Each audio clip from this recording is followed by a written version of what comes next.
Hi everybody, and welcome back to another episode of the Science of B2B. I'm Kerry Cunningham, and I head up research and thought leadership at 6 Sense, and I'm a former Serious Decisions and Forrester analyst.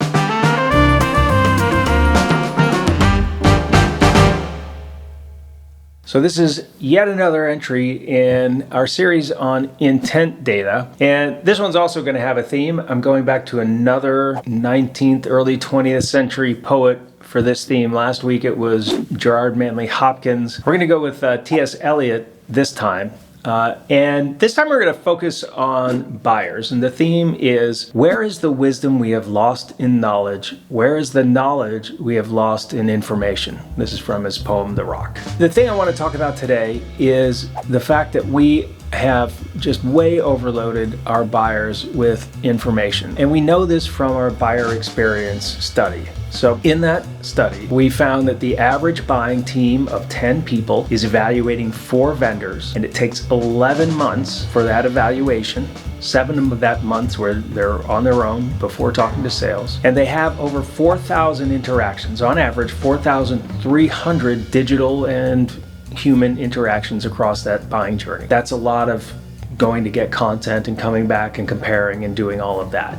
4,000. So that's a lot, and that already tells you that they're looking at a lot of information and it's difficult to make a decision. And everybody has to do their due diligence today. You can't get away very often with just saying, I want that one over there, and not having to present your case, build a business case, and do all of that, right? But what happens when you add one more vendor to the list? If instead of looking at 4 vendors, you're now going to be looking at 5. This is what tells us that buyers are really getting crushed by the weight of information. Because what happens is you go from 4,300 average interactions leading to that vendor decision on 4 vendors to well over 8,000 interactions if you add just one more vendor. That's how much harder a buyer has to work to choose between 5 vendors instead of 4 vendors. Almost twice as much work being done by that buying team. And that buying team is got 2 more people attached to it. So when a buyer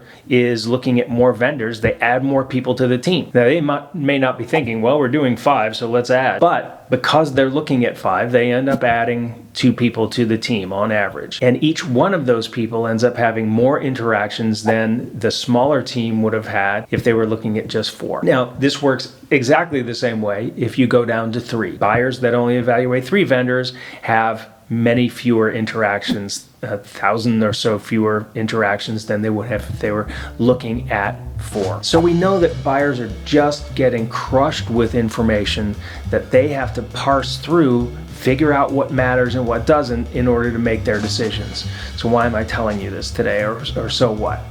Because this is something that vendors can do something about. So I'm talking to you today as someone who cares about both the buyers and the sellers in B2B, and I want it to be a better process for both. Because the reason that these buying processes take so long is because they're hard. Right? If you can make that buying process easier, they won't take as long. And if you're the vendor that can make it easier, chances are they're going to favor you. You will seem like you have your act together. So what does making it easier mean?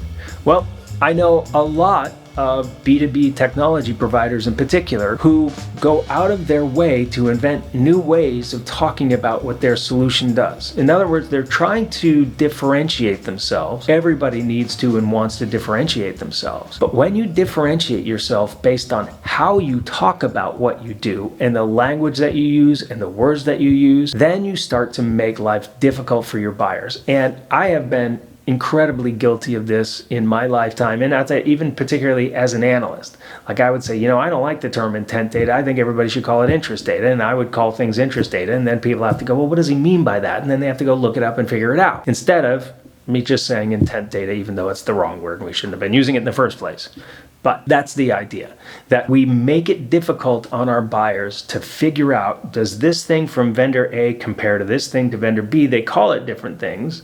They use different words when they're talking about it. Is it the same thing? And maybe it takes 3 people, 5 meetings, and 15 content downloads to figure out, yeah, you know what, it's the same thing. Or No, it is different, right? So first and foremost, if there's a set of industry terms, if you have analysts in your space who talk about what you do in a certain way, adopt that language for talking about it.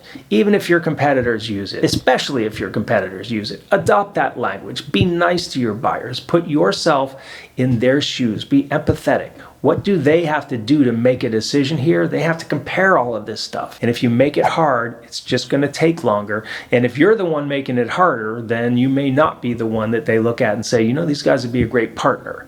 Ultimately, that's what we want them to think is, I'll be a great partner for you. All right. So you still need to differentiate yourself, of course, on what you do and how you do it. I'm not saying anything about that. You have to do that, but just in the way that you talk about it. Don't innovate new terms to talk about things that everybody already understands. Use the terms and the language and the ways of talking about it that are available and that your buyers use. If you don't know what those are, go find out. If there are analysts that cover your space, talk to them. If you have buyers already, go talk to them. What is the best way for you to describe this functionality, capability, or whatever to them? Let them tell you and then do it, all right? That's my public service announcement for both buyers and sellers to make the world just a little better place for the buying and selling in B2B. You can get the research that I talked about on our website, sixthsense.com/research. It's all there for free. You can see our buyer experience study where the data that I just talked about came from, but also our buyer identification study that goes into how your peers are using different tools to identify buyers, and it's really a great benchmark report there. Plus, we have reports about how marketers are measuring, a nice benchmark report for what other marketers are measuring, and I'm going to talk in a lot more detail about both of those reports in future episodes.